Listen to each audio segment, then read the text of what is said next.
है मेरे अजीजों।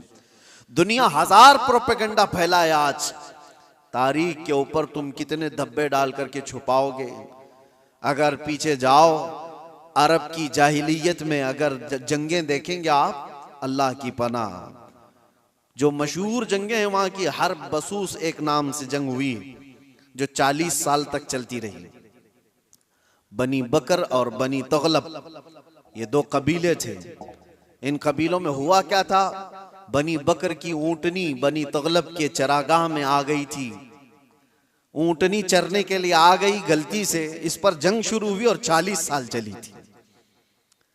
कैसी जंग हुई थी दोनों कबीलों में, जब तक दोनों कबीलों के लोग खत्म ना हो गए, दोनों कबीलों की ऊंटनियां और घोड़े मर नहीं गए, तब तक ये जंग चलती रही। उसके अलावा और भी जंगें हैं। औस और खजरज की लड़ाई 120 साल तक चली थी। ये सिर्फ और सिर्फ गुरूर और तकब्बुर की बुनियाद पर चली हुई जंगें हैं। इलाके के इलाके उन्होंने खत्म कर दिए थे, नस्लें खत्म हो गई थी। नबी पाक सल्लल्लाहु ताला अलैहि वसल्लम के मदीने तैयबा आने तक औस और खजरज की लड़ाई चल रही थी। और अगर आप ये कहें ये अरबों की जहालत और इनकी निहायत ही बदमाशी का हाल होगा, तो ऐसा नहीं है मेरे अजीजों। उस जमाने में ईरान का भी वही हाल था, रोम का भी वही हाल था। जब ये किसी इलाके पर काबिज होते, आपको पता है कि एक ईरानी बादशाह ने फिलिस्तीन पर हमला किया था तो 1,40,000 फिलिस्तीनियों को ज़बह कर दिया था।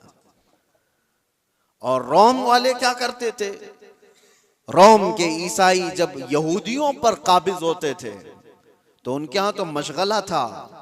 हजारों लोग जब जंग में कैदी बनकर के आते थे तो इंटरटेनमेंट के लिए रोजाना मैदान सजाए जाते थे और उसमें बड़े बड़े जो पहलवान हैं, जो सिपह सालार हैं, वो अपनी तलवार का जौहर दिखाने के लिए इन कैदियों को एक साथ मारते थे।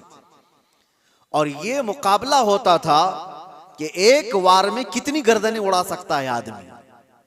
ये रोमियों का मशगला था ही उनका। जब यहूदियों को कब्जे में ले लेते थे या कैदी बनाकर लाते थे तो एक एक तलवार के वार पर 10-10 लोगों की गर्दनें उड़ाना वो समझते थे बहादुरी का जौहर है। और कहीं पर उनको इस चीज का कोई अफसोस नहीं कि इंसान किस तरह काटे जाते हैं। एक तो आपको मैं बताऊं, बहुत मशहूर एक शख्स है जिसको डार्लिंग ऑफ ह्यूमन रेस कहा जाता है। तारीख में आप पढ़ लेना, इसने क्या किया है। तकरीबन 60,000 के करीब यहूदियों को कब्जे में लेकर एक बहुत बड़े इलाके में उनको बांध दिया और जंगल के खतरनाक दरिंदे ला करके उनके ऊपर छोड़ दिए गए थे। वो नोच नोच करके खाते थे और ये लोग तमाशा देख देख कर तालियां बजाते थे। ये इंसानों की जिंदगियों के साथ जो तमाशे होते रहते थे, ये ईगो, ये उनका तकब्बुर, ये उनका गुरूर, किसी मफतूह कौम पर, मगलूब कौम पर वो अपने गुस्से की तमाम चीजें निकाल दिया करते थे। जब कभी किसी पर काबिज हुए, बैतुल मुकद्दस को कितनी मर्तबा खून में नहलाया गया आपको पता है। टाइटस के जमाने में पूरे फिलिस्तीन में ऐसी जंग हुई थी कि घोड़ों के टाप पूरे खून से भर जाया करते थे। जब भी घोड़ा किसी भी गली में जाए खून के बगैर नहीं आता था। यह सब तारीख महफूज है, हमारी लिखी हुई नहीं, ये गैर मुस्लिमों की लिखी हुई तारीखें मौजूद हैं जिन्होंने पूरी दुनिया में क्या तमाशे बनाए। और एक तरफ इस्लाम के खिलाफ प्रोपेगेंडा फैलाने वाले, उनको मैं दावत देता हूं, आओ मुताला करो, आओ मुताला करो। किसी भी जंग को छेड़ा नहीं गया था। हुजूर पाक सल्लल्लाहु ताला अलैहि वसल्लम के जमाने पाक में जितने गज़वात हुए थे, वो जितनी भी जंगें हुई वो इस फार्मूले पर हुई हैं, छेड़ो मत, लेकिन छेड़े कोई तो छोड़ो मत। यही फार्मूले पर जंगें हुई। बद्र में मेरे आका सल्लल्लाहु अलैहि वसल्लम तशरीफ ले गए। क्या बद्र को जबरदस्ती लड़ने के लिए बुलाया गया था? नाफिज की गई थी मुसलमानों पर, ओहद मदीने में हुई है। कुफ्फारे मक्का वहां से पूरे कबीले लेकर के आए थे मदीने पर हमला करने के लिए, तो जंगे ओहद मदीने के बाहर हुई। जंगे खंदक कहां हुई? 12,000 कुफ्फार और मुशरिकीन आए थे हुजूर पाक सल्लल्लाहु अलैहि वसल्लम और सहाबा से लड़ने के लिए, और कहां पर? मदीने के बाहर ही लड़ाई हुई, गए नहीं थे, मदीने के आसपास हुई। ये सब जंगों के बाद, हर जंग का रीजन मैं आपको बताऊं, लेकिन जंगों के भी उसूल होते हैं।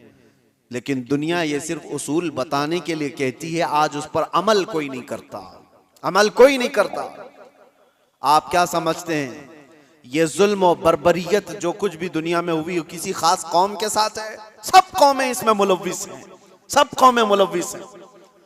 हमारे यहाँ की कौमों के मुतालिक भी तारीख में आपको बताओ, हिंदुस्तान में भी क्या क्या होता रहा, कितनी बड़ी बड़ी जंगें हुई और कितने लोगों का कत्ले आम हुआ।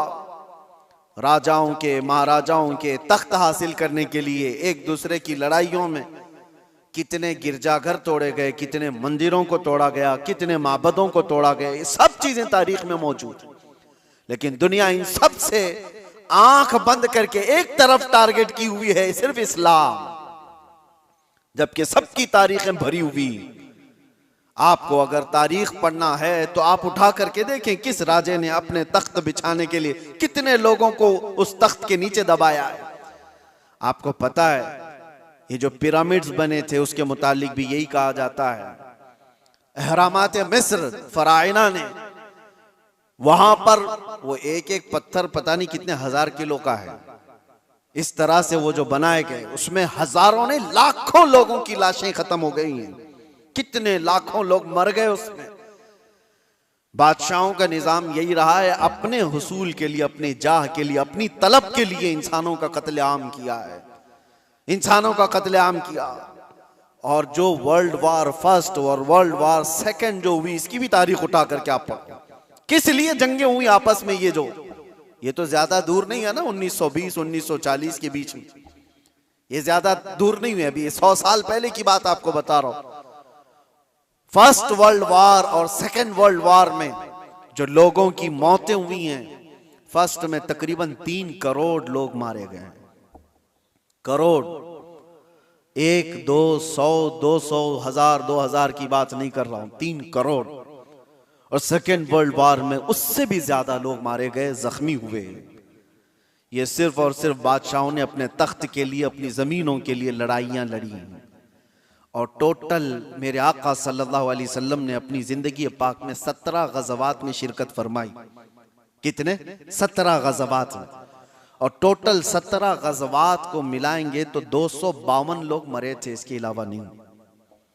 17 जंगों की जो लिस्ट बताई जाती है मेरे अजीजों, लेकिन फिर भी दुनिया को एतराज है इस्लामी जंगों से। आपको मैं बताऊं, जंगों के उसूल होते हैं, उसलूब होते हैं, तरीक़ेकार होते हैं, लेकिन किसी ने अमल नहीं करना है उस पर। गुआंतानामो बे जेल के मुतालिक सुना होगा, अबू गुरैब जेल के मुतालिक आपने सुना होगा, अमेरिकी लोगों ने जो इराक जंग के बाद वहां के कैदियों के साथ सलूक किया है। यह हमने नहीं है, ह्यूमन राइट्स की तंजीमों ने लिखा है, इसको तारीख में मौजूद है।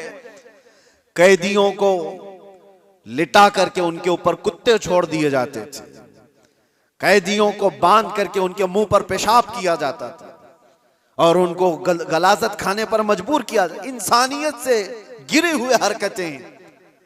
एक जालिम जब नशा के गुरूर में आता है तो ऐसी हरकतें करता है।